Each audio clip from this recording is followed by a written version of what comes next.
Ya, shalom suami, istri, bapak, ibu yang dikasihi Tuhan, merdeka.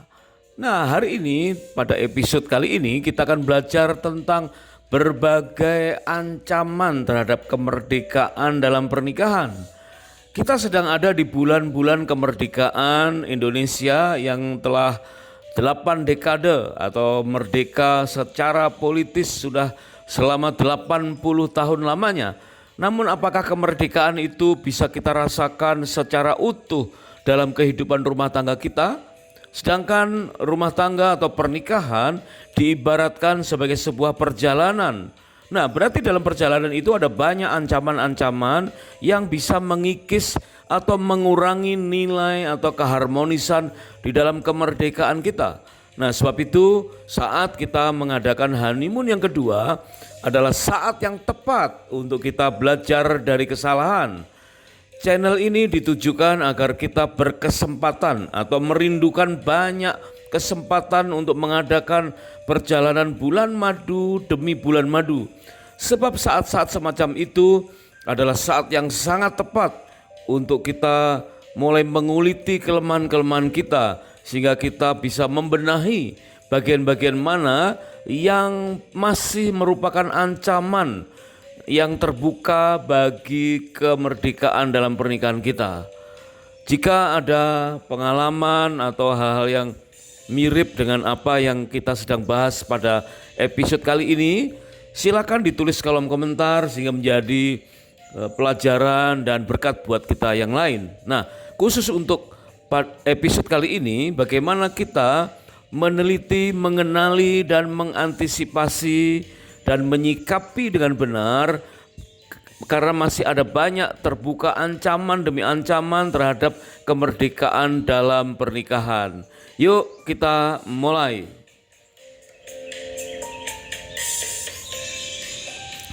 Kita tahu bahwa ada paling tidak 5 hal utama, ya, ada 5 area perbedaan yang utama. Antara lain adalah perbedaan secara teologis, perbedaan secara psikologis, biologis, seksual, dan family tree. Nah, dari 5 hal itu ternyata dari sebagian besar kita masih kurang siap untuk menghadapi munculnya perbedaan-perbedaan itu di usia-usia pernikahan yang sudah mulai cukup. Mungkin kita merasa bahwa tahun-tahun pertama adalah waktu yang sudah dianggap cukup untuk mengantisipasi munculnya perbedaan. Tapi ternyata di tahun-tahun berikutnya, bahkan di dekade-dekade yang akan datang, masih muncul lagi dan masih muncul lagi perbedaan demi perbedaan yang mengundang potensi adanya kekecewaan. Nah, akhirnya ancaman terhadap kemerdekaan itu terus terbuka lebar. Padahal kita tahu bahwa meskipun waktu kita mulai berkenalan dan berpacaran, kita terampil untuk mengenali ada banyak persamaan, tetapi kita tahu bahwa perbedaan jauh lebih banyak. Tetapi banyak dari kita yang belum siap untuk menghadapinya. Nah, perbedaan demi perbedaan itu seringkali kita anggap sebagai kecacatan, ya, sebagai keteledoran, sebagai karakter yang gak bisa berubah, yang mengecewakan, yang akhirnya membuat kita putus asa, dan banyak dari rumah tangga yang mengakhiri pernikahan dengan alasan sudah tidak cocok lagi, ya. Alasan tidak cocok lagi karena banyaknya perbedaan itu merupakan ancaman yang besar terhadap pernikahan. Secara umum pula ada 5 hal yang membuat ancaman dalam pernikahan itu berpotensi untuk menggagalkan pernikahan. Yang pertama adalah adanya perselisihan yang tak terselesaikan. Nah, perselisihan ini bisa dipicu oleh perbedaan temperamen. Kita tahu ada 4 temperamen dasar, yaitu dominan atau kolerik, sanguin atau intim, plekmatis atau kekeh, ya, atau stabil. Kemudian yang keempat adalah melankolis atau detail atau rinci. Nah, dari perbedaan temperamen itu, bila kita kurang mengenal diri sendiri dan mengenal atau secara serampangan menebak-nebak temperamen pasangan, sehingga kita sulit untuk mengharmonisasikan, maka ini merupakan ancaman yang pertama yang membuat pernikahan bisa gagal. Sebab itu jika ada perselisihan, carilah solusi. Jika perlu carilah konselor untuk mampu mendeteksi atau menyodorkan alternatif solusi sehingga perselisihan itu dapat terselesaikan. Perselisihan oleh karena perbedaan kapan saja bisa muncul, tetapi diperlukan keterampilan untuk mengatasi atau menyelesaikannya. Kemudian ancaman dalam pernikahan yang kedua yang sering terjadi adalah perselingkuhan. Wah, ini benar-benar bersumber pada karakter, bukan sekedar temperamen ya, tetapi karakter dari masing-masing pribadi suami maupun pribadi istri. Karena ada banyak alasan-alasan yang membuat orang jadi jatuh dalam perselingkuhan. Apalagi sejak semula sudah jelas-jelas nyata memang kelemahannya dengan orang lain. Misalkan pria terkenal dengan mata keranjang atau lemah di mata ya, atau wanita lemah di telinga, mudah dirayu ya. Jika kelemahan-kelemahan itu tidak diatasi dengan bijak, maka perselingkuhan akan terbuka kemungkinannya di segala usia. Nah, kita perlu mewaspadai ini. Meskipun kita sudah belajar tentang adanya 4 tahap dalam fase-fase pernikahan ya, phases of marriage, tetapi jika kita masih belum terampil untuk mengatasi ancaman-ancaman yang memungkinkan terjadinya perselingkuhan, maka akhirnya perselingkuhan itu bisa terjadi di segala usia, di fase berapapun pernikahan kita. Sehingga kita perlu mengenali penyebab-penyebab atau awal mula dari perselingkuhan. Bisa saja diawali dari kurangnya komunikasi, atau kita abai ya, tidak peduli dengan komunikasi yang tidak lancar. Kita anggap ya karena masing-masing sibuk, karena masing-masing dituntut oleh karir, oleh pekerjaan, apalagi pelayanan ya, sehingga akibatnya kita abai dengan kurang lancarnya komunikasi satu dengan yang lain, sehingga begitu kelemahan kita dimanfaatkan oleh kuasa kegelapan, maka jatuh dalam perselingkuhan ya. Karena itulah yang disebut topos, tempat berpijak ya, sebagai celah yang dimanfaatkan oleh roh-roh jahat. Ya, kita memang perlu waspada dalam hal ini, tetapi yang paling utama adalah waspada dengan celah yang ada dalam diri kita, dan kita saling dukung, saling topang dengan pasangan sehingga celah masing-masing bisa saling ditutupi atau diantisipasi, diatasi, sehingga perselingkuhan atau ancaman yang kedua ini bisa dihindarkan dengan sempurna. Nah, kemudian ancaman dalam pernikahan yang ketiga adalah kejadian luar biasa. Nah, seringkali ini kita anggap sebagai di luar dari kemampuan kita ya. Misalkan kematian prematur, kematian masih muda ya, entah suami entah istri karena sakit ya, karena lemah tubuh, ada kecacatan sejak kecil sehingga dipanggil Tuhan atau meninggal dunia waktu masih muda, atau MIA ya, missing in action, hilang dalam tugas. Itu merupakan kejadian luar biasa yang bisa saja terjadi. Atau mungkin karena hobi ekstrim ya, hobi keras ya, mungkin terbang layang, arung jeram, masuk ke goa, mendaki gunung. Tidak salah dengan hobi itu, tetapi jika suatu saat Tuhan izinkan hal-hal itu atau hobi ekstrim itu menjadi jalan untuk beristirahat selamanya atau meninggal dunia, maka pasangan harus bersiap itu sebagai ancaman dalam pernikahan yang ketiga, yaitu kejadian luar biasa. Harus mempersiapkan mental, solusi jangka panjang untuk menghadapi hal-hal demikian. Kita tidak perlu khawatir tentang kecelakaan, tidak perlu khawatir tentang hobi ekstrim ya. Tidak harus kita parno dengan penyakit atau hal-hal organ-organ kesehatan organ-organ tubuh kita. Yang diperlukan adalah kita bersandar kepada Tuhan dan menjaga kesehatan. Namun jika itu terjadi, maka inilah ancaman dalam pernikahan yang ketiga, yaitu kejadian luar biasa yang mungkin saja terjadi bagi semua pasangan. Nah, jika ini terjadi harus siap ya. Suami istri harus siap. Dan kita tahu bahwa tidak ada alasan untuk bercerai ya. Dengan alasan apapun, misalkan invalid, tidak berfungsinya organ tubuh, tidak berfungsinya organ-organ reproduksi, bukan sebagai alasan untuk bercerai. Dan kalau itu dianggap sebagai alasan untuk bercerai, maka itulah yang dimaksud sebagai ancaman dalam pernikahan, yang ancaman yang ketiga, yaitu kejadian luar biasa.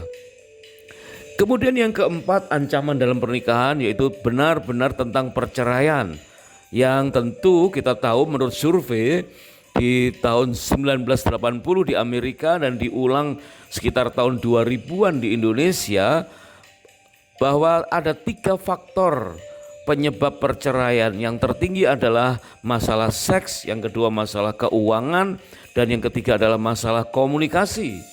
Dan yang pertama ini masalah seks bisa saja dari perzinahan, perselingkuhan sebagaimana tadi ancaman yang pertama ya, atau gagalnya organ reproduksi, ini merupakan ancaman yang paling dominan.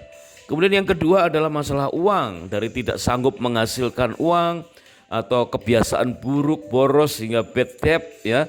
Ini menjadi alasan yang kedua. Dan yang ketiga adalah komunikasi. Meskipun kita punya banyak communicator dan banyak belajar tentang bagaimana komunikasi massal ya, tetapi secara pribadi dengan suami, dengan pasangan, dengan istri itu justru mungkin abai, sehingga kita seringkali ini menjadi alasan yang ketiga dalam hal perceraian. Nah, ternyata jika masalah komunikasi ini diperbaiki dan dimaksimalkan dengan baik, maka unsur pertama dan yang kedua relatif tidak berperan, yaitu masalah seks dan keuangan relatif tidak berperan. Sebab itu ancaman dalam pernikahan yang keempat tentang perceraian ini bisa diperbaiki melalui pembenahan masalah komunikasi. Kemudian mulai menyadari pentingnya pengetahuan tentang hubungan suami istri atau cara pandang tentang seks. Di perikop yang lalu kita udah pernah bahas, dan tentang masalah uang, yaitu rasa cukup, yang tentu Tuhan saja yang bisa memenuhi hati kita sehingga kita bisa pada yang ada. Nah, inilah 4 ancaman dalam pernikahan yang seringkali beberapa orang atau beberapa rumah tangga gagal mengantisipasinya. Padahal kita sudah mendapatkan satu panduan bahwa dalam setiap pernikahan yang merupakan perjalanan panjang, sekali berangkat tidak boleh kembali lagi ya. Diperlukan ekspresi kasih setiap hari, setiap saat. Ekspresi kasih itu harus dipraktekkan setiap saat, di mana ada 5 ekspresi kasih. Antara lain yang pertama, kasih itu mengampuni. Ya, meskipun salah diampuni, salah lagi. Bukankah Tuhan mengajarkan bahwa ampunilah orang lain, terutama pasangan kita 70 kali 7? Itu tidak berbicara soal jenisnya atau harinya. Biasa saja jenis yang sama di dalam satu kurun waktu 1 hari. Berarti kita betul-betul harus fasih dalam mengampuni, karena kasih itu adalah mengampuni. Dan mengampuni itu tentu menerima kembali pasangan kita ya. Berbeda dengan pengampunan terhadap karyawan atau kolega di dalam bisnis kita ya. Seringkali kita dihadapkan hal yang dilematis, padahal itu sesuatu yang berbeda. Jika ada karyawan atau kolega ya yang bersalah soal keuangan, korupsi, menipu, ya kita perlu mengampuni, kita perlu mengasihi ya, tetapi tidak perlu kembali lagi untuk menerima. Mungkin kita belajar dari salahnya memberi kepercayaan, sehingga tidak perlu lagi memberi kepercayaan. Tetapi dengan pasangan, ketika kasih itu mengampuni, maka kita harus menerima kembali sebagai pasangan. Fungsinya, strukturnya harus kembali kepada struktur atau fungsi yang ideal, yang semula sesuai dengan firman Tuhan. Itu ekspresi kasih dalam pernikahan yang pertama, yaitu kasih itu mengampuni sekaligus menerima. Kemudian yang kedua, kasih itu melayani. Nah, jika kita mengasihi, bukan sekedar kita ingin memberi, tapi kita melayani. Bukan sekedar memberi materi, tetapi melayani dengan diri kita, ya. Karena kita mengasihi, tentu mengasihi dengan segenap jiwa kita. Kemudian kasih itu setia, ya, bersamaan ataupun pergi sendiri dimanapun tetap setia. Itu membuktikan ekspresi kasih dalam pernikahan. Yang ketiga, kasih itu setia. Dan yang keempat, kasih itu melindungi. Artinya melindungi, artinya kita tidak rela jika pasangan kita ada dalam bahaya. Bahkan jika kita tahu ada potensi-potensi bahaya, kita harus melindungi lebih dahulu, memproteksi, memperingatkan. Jika pasangan kita mulai mencoba-coba makan makanan yang tidak sehat, melakukan kebiasaan-kebiasaan yang buruk, ya kita harus lindungi. Baik suami melindungi istri maupun istri melindungi suami. Termasuk terhadap pergaulan yang buruk, termasuk dengan kebiasaan membuka medsos iming-iming yang baru di zaman modern ini. Kita harus terampil bagaimana mempraktekkan ekspresi kasih dalam pernikahan. Yang keempat, yaitu melindungi dengan cara yang elegan. Bukan melindungi sebagaimana anak bayi kita harus gendong, ya, harus kita tutupi dengan perlengkapan-perlengkapan pelindung. Tidak harus seperti itu bagi pasangan yang tentu sudah sama-sama dewasa, ya. Tetapi melindungi dalam hal ancaman-ancaman terhadap serangan-serangan psikologis, terhadap serangan-serangan spiritual, terhadap hal-hal yang ancaman-ancaman yang lain yang tidak nampak, mungkin tidak kasat mata. Kita harus terampil untuk melakukan ekspresi kasih dalam pernikahan, yaitu melindungi.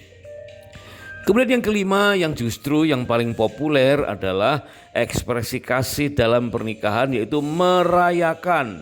Nah, biasanya kita mudah untuk merayakan hari pernikahan, ya, wedding day. Kemudian timbullah ucapan-ucapan happy anniversary, ya, wedding anniversary, ya, juga termasuk merayakan kelahiran.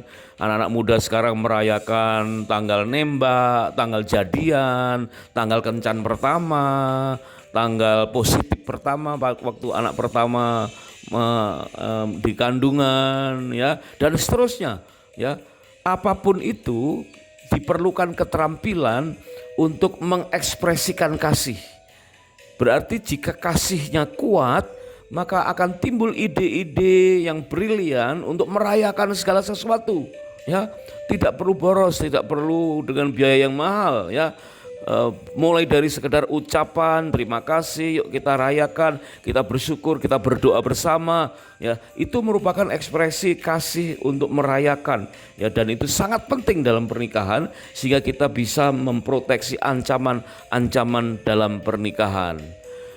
Merdeka, Bapak, Ibu, suami, istri yang dikasihi Tuhan yang sekarang sedang mengadakan honeymoon yang kedua. Hal-hal yang kita bahas episode ini kelihatannya simpel, sederhana, tetapi tidak mudah untuk mempraktekannya. Dan jika kita mengikuti panduan dalam Ulangan pasal 24 ayat yang kelima, itu merupakan awal mula kita mudah mempraktekkan itu semua. Yaitu selama 1 tahun setelah menikah atau honeymoon yang pertama, maka belajarlah untuk saling menyenangkan, saling menyukakan, sehingga kita terampil untuk memahami bagaimana mengekspresikan kasih dan menghindarkan diri dari ancaman-ancaman pernikahan. Merdeka. Terima kasih sudah menyimak. Kami sangat bersukacita jika episode ini dapat menjadi berkat dan berkenan untuk subscribe atau like, dan silakan di-share ke pasangan yang lain. Jika ada kesaksian, pertanyaan atau pembahasan, silakan ditulis di kolom komentar sehingga menjadi berkat buat yang lain.